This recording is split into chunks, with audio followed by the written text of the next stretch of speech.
లైవ్లో ఉన్న చెట్లు 6-7 చెట్లు ఉన్నాయి. వాటిల్లో ఈరోజు ఒకటి కట్ చేసాము. ఆల్రెడీ కటింగ్లో పైన అంతా కూడా ఇట్లా మొసలి చర్మం లాగా ఒక ఆరంగుళంతో ఇవన్నీ కూడా ఇట్లా ఉంటుంది.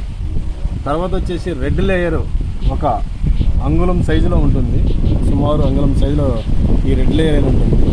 ఈ రెడ్ లేయర్ కూడా అంతా కూడా ఒక బ్లడ్తో ఉన్నట్టు ఆయిల్ కారుతూ ఉంటుంది. తర్వాత ఇది కట్ చేసిన తర్వాత మళ్ళీ ఒక అంగుళన్నర లోతులో వైట్ లేయర్ అనేది వుడ్తో ఫామ్ అయి ఉంటుంది.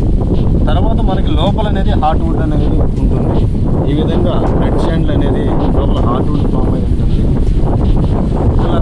కాబట్టి ఇక్కడ మనం ఒక NH